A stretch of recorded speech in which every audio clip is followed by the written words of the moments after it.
नमस्कार दोस्तों, स्वागत है आपका लर्निफाई के यूट्यूब चैनल में। यह है अपनी आधुनिक भारतीय इतिहास की सीरीज़, जिसमें आज हम देखने वाले हैं कंपनी और भारतीय रियासतों के संबंध किस प्रकार से थे। ठीक है ना। तो दरअसल हमने देख लिया कि किस प्रकार से भारत में कंपनी जो है विस्तार करती जा रही है धीरे धीरे धीरे, है ना। हैदराबाद, कर्नाटक, मैसूर, मराठे, बंगाल, सिख और अफगान, सिंध, सब का विलय वो धीरे धीरे अपने उसमें कर चुके हैं। अब तक हमने ऐसा देख लिया है। अब हम देख लेंगे, एक ब्रीफ ओवरव्यू देख लेंगे कि किस प्रकार से कंपनी जो है उसके और भारतीय रियासतों के बीच में संबंध रहे over a period of time. जितना भी मतलब जब से कंपनी यहाँ से 1757 में प्लासी के युद्ध के बाद में कंपनी बंगाल से किस प्रकार से सत्ता हासिल करती करती जाती है, और लास्ट में 1947 तक का हम देख लेंगे, एक ओवरव्यू देख लेंगे। ठीक है, तो चलिए शुरू कर लेते हैं आज का लेक्चर। भारतीय रियासतें और कंपनी के बीच में किस प्रकार के संबंध हुआ करते थे। तो ईस्ट इंडिया कंपनी जो है उसके संबंध भारतीय रियासतों से कई चरणों में हम उनको बांट सकते हैं कि देखिए अलग अलग टाइम पे अलग अलग जो है तरीके के संबंध उन्होंने भारतीय रियासतों के साथ बनाए। ठीक, भारत में जो रियासतें थी वो 562 हुआ करती थी। 562 रियासतें हुआ करती थी, और ये आपको इतना याद रखने की जरूरत नहीं है कितने वर्ग मील क्षेत्र इनके बीच में हुआ करता था। कंपनी का साम्राज्य के लिए संघर्ष पहले देख लेते हैं। 1740 ईस्वी से पूर्व कंपनी एक क्या हुआ करती थी, व्यापारिक कंपनी ही हुआ करती थी 1740 से पहले। अब 1740 की बात क्यों हो रही है, याद आया आपको डुप्ले वाला और ब्रिटिशर्स वाला कर्नाटक में जो युद्ध चल रहे थे, हैं वो वाली।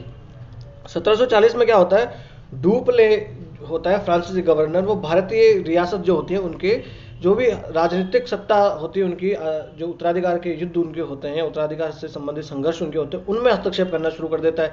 हमने देखा था ना कि कर्नाटक में और हैदराबाद में डुप्ले हस्तक्षेप करने लगता है, और फिर अंग्रेजों के पास एक ही ऑप्शन रह जाता है कि उसके विपरीत जो है उनका समर्थन करना। तो इस प्रकार से 1740 के पास से आते आते ये यहाँ पर जो है हस्तक्षेप करना शुरू कर देती है कंपनी। फिर देख लेते हैं 1765 से लेकर 1765 से लेकर 1813 ईस्वी तक कंपनी के किस प्रकार की कंपनी नीति अपनाती है भारतीय रियासतों के प्रति। अब देखिए कंपनी का साम्राज्य अब धीरे धीरे बढ़ता जा रहा था। 1765 में याद करते जाइए एक एक चीज़ को। 1757 में प्लासी का युद्ध हो गया था, बाद में 1764 में बक्सर का युद्ध हो गया, और उधर भाई साहब बंगाल जो है अब इनके अंडर में आ गया था, पूरा बंगाल, बिहार और उड़ीसा की दीवानी। इस प्रकार से धीरे धीरे मैसूर को इन्होंने जीत लिया 1799 में, है ना। मराठों को इन्होंने जीतना शुरू कर दिया। तो इस प्रकार से धीरे धीरे इनके संबंध जो है कंपनी जो है अब भारतीय रियासतों को अपने क्षेत्राधिकार में लेती चलती है। ठीक, वॉरेन हेस्टिंग्स ने क्या किया। सबसे पहला गवर्नर जनरल अगर देखा बंगाल का गवर्नर जनरल तो कौन था, वही था वॉरेन हेस्टिंग्स। तो वॉरेन हेस्टिंग्स क्या करता है, ये इसकी स्पष्ट नीति क्या थी कि पड़ोसी राज्यों की सीमाओं की रक्षा करी जाए, जिससे क्या हो कि जिससे उसकी सीमाएं भी सुरक्षित रहे। ये ऐसा चाहते थे पहले। ये शुरू में एकदम से अटैक करते नहीं थे। ये शुरू में ये करते थे कि भाई हाँ कि मेरे आसपास वाला जो राज्य या तो एकदम मजबूत है तो उसके साथ ये बने रहते थे बढ़िया से, अगर वो कमजोर है तो उसको मिला लेते थे, और अगर वो ठीक ठाक है तो ये यही चाहते थे कि उस राज्य की सीमाएं सुरक्षित रहे, ताकि हमारी सुरक्षा जो सीमाएं हैं वो भी सुरक्षित रह पाए। इसीलिए इन्होंने देखिए अफगानों के साथ, फिर मराठों से अपनी रक्षा के लिए, जब कंपनी ने अवध की रक्षा का भार अपने ऊपर ले लिया, किससे, अफगानों से और मराठों से रक्षा के लिए कंपनी ने अवध का भार अपने ऊपर ले लिया, तो उसका जो मुख्य उद्देश्य जो था वो यही था कि अवध जो है उसकी सीमाओं की रक्षा की जा सके, ताकि हमारी सीमाओं की रक्षा हो सके, क्योंकि अवध जो है वो ब्रिटिश जो क्षेत्र हुआ करता था बंगाल वाला, उससे लगा हुआ होता था। ठीक है ना। फिर देखिए लॉर्ड वेलेजली क्या जाता है। लॉर्ड वेलेजली क्या, मैंने आपको बताया सहायक संधि अपनाता है। सहायक संधियों में क्या होता है, वही होता है कि जो भी सहायक संधि स्वीकार कर लेता था उसमें ये फिर एक रेजिडेंट नियुक्त कर दिया जाता था, और विदेशी संबंध जो है वो अंग्रेजों की सहायता से बनाए जाते थे। किसी भी यूरोपीय को वो अपनी जो सेवा में नियुक्त नहीं कर सकते थे। इस प्रकार से वो लॉर्ड वेलेजली ने सहायक संधि प्रणाली अपनाई थी, और सहायक संधि प्रणाली अपनाने का भी मुख्य उद्देश्य यही था कि जो है वो सीमाओं की सुरक्षा की जा सके, ताकि हमारी सीमाएं सुरक्षित रह सके, है ना। और किस लिए किया था, तो फ्रांसीसियों के डर से किया था, और खास तौर से नेपोलियन के डर से ये ऐसा वाला काम करता है। और इसी प्रणाली में जो सहायक संधि है उसमें देखिए हैदराबाद सबसे पहले ही, अगर पूछ ले कि सबसे पहले किसने सहायक संधि स्वीकार करी थी, तो सबसे पहले सहायक संधि स्वीकार करी थी हैदराबाद ने। फिर मैसूर आ जाता है, तंजौर, अवध, पेशवा भी आ जाते हैं, फिर बरार जो है वहाँ के भोंसले आ जाते हैं, सिंधी आ जाते हैं, जोधपुर, जयपुर, मछेड़ी। ये 1818 ईस्वी के पास तो आते आते देखिए सभी जो रियासतें होती हैं उन्होंने सहायक संधियां स्वीकार कर लेते हैं। राजस्थान के भी सब जो रजवाड़े हुआ करते थे वो 1818 ईस्वी तक आते आते मैक्सिमम रजवाड़ों ने सहायक संधि स्वीकार कर ली थी अंग्रेजों की। ठीक, उसके बाद में देखिए 1813 से लेकर 1858 ईस्वी तक क्या होता है, अधीनस्थ अलगाव की नीति अपनाई जाती है ब्रिटिशर्स के द्वारा। अब ये पूरी तरीके से अपने से अलग इनको मानने लगते हैं। और इस काल में तो आगे देखिए जब डलहौजी आता है तो डलहौजी तो पूरी तरीके से राज्य हड़प की नीति अपना लेता हो तो, और सीधा जो है कंपनी का विस्तार करना चाहता है। वेलेजली तो इनडायरेक्टली करता है सहायक संधि के थ्रू, पर डलहौजी जो है, डलहौजी तो एकदम डायरेक्टली करता है कि बस अपने ही क्षेत्र में वो ले लेता है ना। और फिर उसी की वजह से 1857 की क्रांति में भी वो एक महत्वपूर्ण कारण माना जाता है। जब 1857 की क्रांति पढ़ेंगे तब और जानेंगे इसके बारे में, ठीक है। तो उसमें क्या किया था, हेस्टिंग्स जो था, लॉर्ड हेस्टिंग्स, वॉरेन हेस्टिंग्स की बात नहीं है, लॉर्ड हेस्टिंग्स की जो 1813 से लेकर 1823 तक भारत का गवर्नर जनरल रहता है। ब्रिटिश में सर्वश्रेष्ठता का सिद्धांत, ब्रिटिश सर्वश्रेष्ठता का सिद्धांत उसने भारत में लागू कर दिया कि भारत जो है इसके लोगों को तो कुछ ज़्यादा ज्ञान भी नहीं है, और उसको ज्ञान कौन करा रहे हैं, हम करा रहे हैं, और इन लोगों के भले के लिए हम लोग यहाँ हैं, है ना, ये तो अज्ञानी है। इस प्रकार से बर्बर कहा जाता था भारतीयों को, तो कि बर्बर लोग हैं, इनको असभ्य लोग हैं, इनको सभ्य बनाने के लिए हम यहाँ आए हैं, और ब्रिटिश जो है वो सर्वश्रेष्ठ है। तो इसलिए कोई भी अगर किसी से विदेशी संबंध बनाना होता था किसी भी रियासत को, तो उसमें मध्यस्थता किसकी होती थी, कंपनी की मध्यस्थता जरूर होती थी। क्योंकि ये तो ऐसा मानते थे कि ये लोग तो कोई संधि कर ही नहीं सकते, किसी से विदेशी संबंध बना ही नहीं सकते, क्योंकि इनको तो अकल ही नहीं है, ऐसा ये कहा करते थे, है ना। और आंतरिक मामलों में ये रियासतें स्वतंत्र हुआ करती थी, परंतु देखिए नाम की ही आंतरिक मामलों में स्वतंत्र हुआ करती थी। राजा का राज्याधिकार अब सिर्फ और सिर्फ रह महल तक ही रह गया था, कि महल में वो जो है अपना आदेश चला सकता था। उससे बाहर अगर उसे कुछ भी करना है तो अंग्रेजों की मध्यस्थता या अंग्रेजों से सहायता लेनी ही उसे पड़ती थी, ठीक है। और इस सहायक संधि में क्या हुआ करता था, सहायक संधि और जो ये संधियां क्या करते थे, इनमें होता था कि एक रेजिडेंट जो है उसकी नियुक्ति की जाएगी दरबार में। और ये रेजिडेंट शुरू में तो क्या करता था, कंपनी और रियासत के मध्य संपर्क का काम क्या करता था, कि कंपनी को कोई दिक्कत है तो वो कंपनी रेजिडेंट को बोल देगी और रेजिडेंट राजा को बोल देगा, या राजा को कोई दिक्कत है तो राजा रेजिडेंट को बोल देगा, रेजिडेंट कंपनी को बोल देगा। पहले शुरू में इस प्रकार से हुआ करता है। बाद में देखिए दरबार में बैठे बैठे इसको भी मजा आने लगता है, तो राजा कोई फैसला सुना रहा होता है तब भी ये बीच में बोल जाते थे। तो हर छोटे छोटे मामलों में भी बाद में रेजिडेंट जो है वो हस्तक्षेप करने लगते हैं। और जब 1833 ईस्वी का चार्टर आ जाता है तब तो कंपनी जो है, कंपनी का अब तो व्यापारिक स्वरूप समाप्त कर दिया जाता है। ये चार्टर एक्ट्स के बारे में हम आराम से पढ़ेंगे आगे जब जैसे जैसे आगे बढ़ते जाएंगे वैसे, है ना। जो 1833 के चार्टर एक्ट में तो कंपनी का व्यापारिक स्वरूप पूरी तरीके से समाप्त कर दिया जाता है। अब तो उसका सिर्फ और सिर्फ एक राजनीतिक स्वरूप ही रह जाता है। देखिए 1813 का जब एक्ट आता तब से ही जो है भारत को तो व्यापार के लिए खोल दिया जाता है, सिर्फ चीन और चाय के व्यापार को छोड़कर, है ना। इस प्रकार से 1833 में पूर्ण तरीके से ये राजनीतिक संस्था बन जाती है कंपनी, है ना। और फिर जो गवर्नर जनरल इसके में आए जैसे कि डलहौजी, तो वो उन लोगों ने तो डलहौजी ने तो क्या किया था कि उत्तराधिकार की आड़ में उसने भारतीय रियासतों पर कब्जा करना शुरू कर दिया, कुप्रशासन का आरोप लगा कर, है ना। जैसे अवध को भी उसने मिला दिया था कुप्रशासन का आरोप लगाकर, है ना। फिर आ जाता है 1858 से लेकर 1935 के बीच में अधीनस्थ संघ की नीति अपनाई जाती है। यानी कि अब थोड़ा सा भारतीयों को अधिकार तो दिए जाते हैं, है ना। वो जब इनका, अब देखिए 1857 की क्रांति होती है। 1857 की क्रांति के बाद में क्या होता है, ब्रिटिश साम्राज्य की घोषणा आती है। ब्रिटिश साम्राज्य की घोषणा में आती है कि अब जो है हम किसी भी राज्य का विलय नहीं करेंगे, और हम दोस्त हैं, और पूरी तरीके से पूरा एक आपको सोपान बना दिया जाता है कि सबसे ऊपर जिस पर ब्रिटिश जो सम्राट होता है, और नीचे धीरे धीरे, और उसके नीचे अगर देखा जाए इस प्रकार से, यहाँ ब्रिटिश सम्राट बैठा है और उसके नीचे देखिए फिर अलग अलग प्रकार के राजा आ जाते हैं, और उन राजाओं को कितने तोपों की सलामी दी जाती है। इस प्रकार से पूरा पद सोपान बना दिया जाता है। तो अब यहाँ पर क्या होता है कि इनको अधिकार वगैरह थोड़े दिए तो जाते हैं, है ना, परंतु अब क्या हो गया कि उनको अधीनस्थ माना जाता है अभी भी, है ना। 1858 से लेकर 1935 ईस्वी के जो 1935 का एक्ट आता है भारत शासन अधिनियम, वहाँ तक ब्रिटिश सम्राट जो है उसके द्वारा सीधा उत्तरदायित्व संभाल लिया जाता है 1858 ईस्वी में। 1857 में कंपनी तो समाप्त कर दी जाती है, और कंपनी के बाद में अब शासन जो है किसका आ जाएगा, सीधा सीधा अब ब्रिटिश सम्राट का आ जाएगा। और अब तक जो गवर्नर जनरल हुआ करता था उसे वायसराय कहा जाने लगा था। ये सब चीज़ों के बारे में भी हम जानकारी हासिल करेंगे आराम से, ठीक है।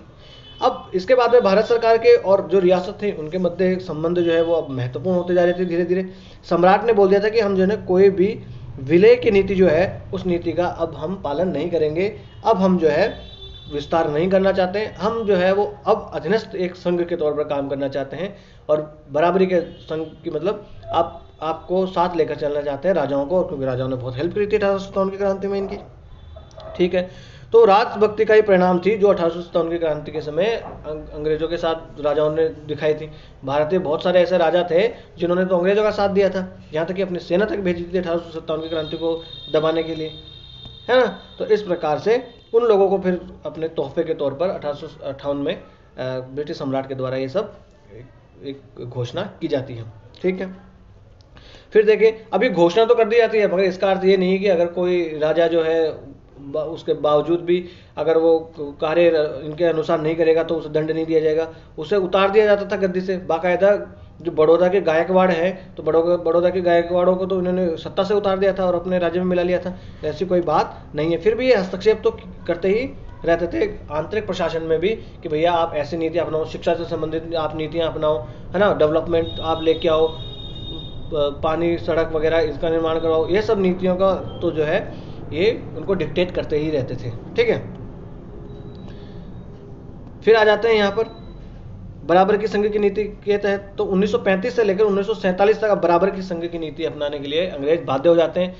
क्यों बाध्य हो जाते हैं कि यहाँ तक अब देखिए राष्ट्रीय आंदोलन जो है अपना भारतीय राष्ट्रीय आंदोलन वो खूब पीक पे चल रहा होता है और स्वायत्तता की मांग चल रही होती है ना, स्वराज की मांग चल रही होती है। और वहाँ पर 1935 आते आते तो ये कह दिया जाता है कि चलो भाई आप जो है यहाँ पर हम आपको डोमिनियन स्टेटस की बात यहाँ पर होनी शुरू हो जाती है, स्वायत्तता की बात आप शुरू हो जाती है कि हम आपको स्वायत्तता देंगे। 1935 में तो यही हो गया था कि भाई सरकार बनाने की बात हो गई थी, संघीय सरकार बनाने की बात हो गई थी, है ना। परंतु उस संघीय सरकार में फिर एक तरफ तो क्या थे, ब्रिटिश भारतीय रियासतें हुआ करती थी और एक ब्रिटिश भारतीय क्षेत्र हुआ करता था।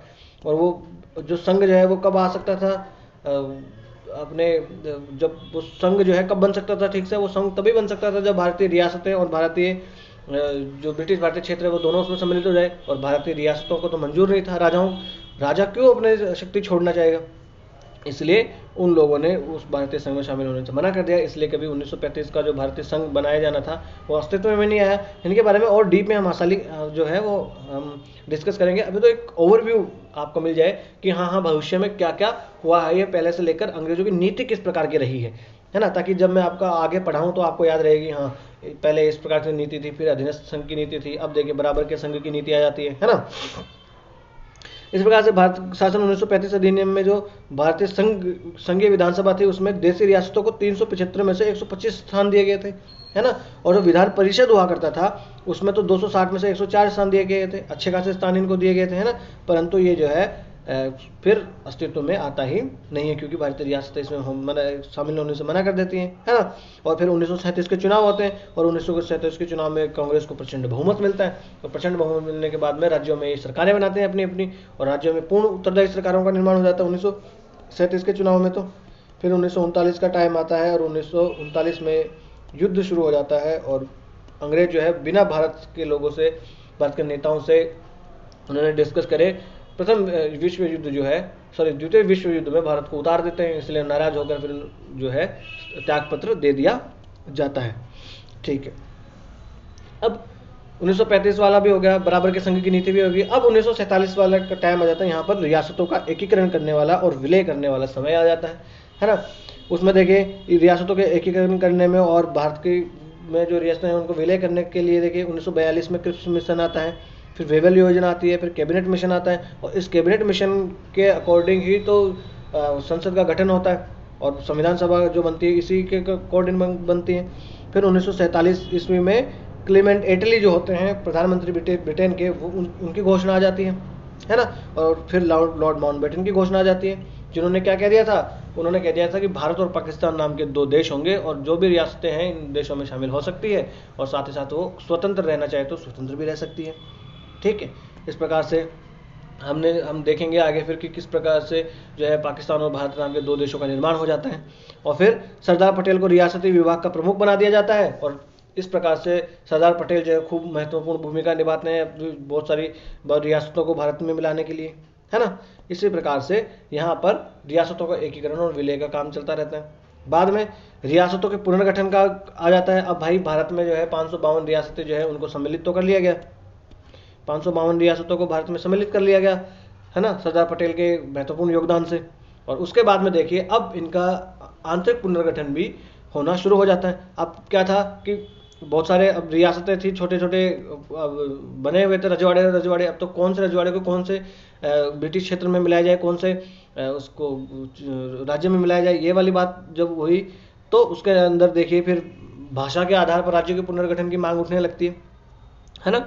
आंध्र प्रदेश में जो है भाषा के आधार पर राज्य बनाने की मांग खूब ज़्यादा तेज़ी से वहाँ पर उठती है, खूब गंभीर रूप से उठती है। और वहाँ पर पोट्टी श्रीरामुलु जो होते हैं, एक 55 दिन की भूख हड़ताल के बाद उनकी मृत्यु हो जाती है। और उसके बाद देखिए आंध्र प्रदेश का गठन कर दिया जाता है। और जब भाषाई आधार पर राज्य गठन करने के लिए समितियाँ बनाई जाती हैं, एस के धर समिति बनाई जाती है, जेवीपी समिति बनाई जाती है, जिसमें जवाहरलाल नेहरू, वल्लभ भाई पटेल और पट्टाभिषिक्त रमैया होते हैं। फिर फजल अली आयोग बनाया जाता है और फजल अली आयोग के जो है आधार पर ही बाद में राज्यों का पुनर्गठन कर दिया जाता है। और 14 राज्य और 7 केंद्र शासित प्रदेश जो है वहाँ पर बनाना जो है वो स्वीकार, 14 राज्य और 6 केंद्र शासित प्रदेश, सॉरी माफ़ कीजिएगा, 14 राज्य और 6 केंद्र शासित प्रदेश जो है, 6 केंद्र शासित प्रदेश फिर बना दिए जाते हैं। और फिर धीरे धीरे देखिए आगे भी राज्यों का पुनर्गठन होता रहता है। और पुनर्गठन होने के बाद में आज देखिए कितने हैं, तो आज अगर हम आ जाएं तो आज हैं भारत में 28 राज्य और 8 केंद्र शासित प्रदेश, है ना। पहले 29 राज्य हुआ करते थे और 9 केंद्र शासित प्रदेश हुआ करते थे, परंतु बाद में इसमें से देखिए जम्मू और कश्मीर को तो हटा दिया गया राज्य से और वहाँ पर उसके 2 यूनियन टेरिटरीज बना देगी। और साथ ही साथ दादर नगर हवेली और दमन दीव जो है इनको एक जगह मिला दिया गया, है ना। तो अब देख लेते हैं, अब कुछ लोग कंफ्यूज रहते हैं कि सर 8 है कि 9 है कि 7 है, कितने हैं, तो ये देख लेते हैं। एक अंडमान निकोबार द्वीप समूह है, ये तो सबको होता है, राजधानी पोर्ट ब्लेयर। एक चंडीगढ़ है, राजधानी इसकी चंडीगढ़ ही है। दादर नगर हवेली और दमन और दीव को अब मिला दिया गया है, तो ये 3 हो गए। एनसीटी यानी national capital territory of Delhi हो गया 4, जम्मू कश्मीर हो गया 5, लद्दाख हो गया 6, लक्षद्वीप हो गया 7 और पांडिचेरी पुदुचेरी हो गया 8। तो इस प्रकार से हमारे पास 8 केंद्र शासित प्रदेश और 28 राज्य आज के तौर पर मौजूद है। और 28 राज्य, इनकी राजधानियाँ कहाँ कहाँ पर ये है, और ख़ास तौर से उत्तर पूर्व वाले जो राज्य हैं ना, उत्तर पूर्व वाले उन राज्यों की वो आपको पूरा सीक्वेंस याद होना चाहिए कि ऊपर कौन सा राज्य है, नीचे कौन सा है, म्यांमार से कौन सा राज्य लगता है। ये मैप भारत का तो आपके दिमाग में छपी जाना चाहिए। और वो मैप आपको एक दिन बैठ के पढ़ने से नहीं छपेगा। जब भी किसी राज्य की बात हो, मैप खोलो और वो राज्य देखो कि कहाँ है, तब आपको याद होगा। तो देखिए छोटा सा है अपना लेक्चर हो गया, एक ओवरव्यू हमने ले लिया। कल से हम अपना आराम से अपना जो नॉर्मल अपना जो शेड्यूल होता है उसके हिसाब से डिस्कस करेंगे। तो आपको पता लग गया कि ब्रिटिशर्स ने किस प्रकार से नीतियाँ अपनाई हैं। देखिए छोटा सा ही लेक्चर बन गया अपना। तो आज का लेक्चर यहीं समाप्त कर लेते हैं। इस लेक्चर की अगर आपको पीडीएफ चाहिए तो आप जाइए लर्निफाई अनलॉकिंग नॉलेज के नाम से टेलीग्राम पे अपना चैनल है, यहाँ से आप स्कैन कर सकते हैं। डिस्क्रिप्शन बॉक्स में लिंक भी दिया हुआ है। और वीडियो अगर आपको अच्छा लगा हो तो लाइक कर दीजिए, चैनल को सब्सक्राइब कर लीजिए। और अगर आपको कोई सलाह लेनी हो या कोई सलाह देनी हो तो आप हमें कमेंट्स बॉक्स में लिख सकते हैं। बड़े ही लोकतांत्रिक ढंग से हम अपने इस छोटे से परिवार को आगे बढ़ाएंगे। नमस्ते, धन्यवाद।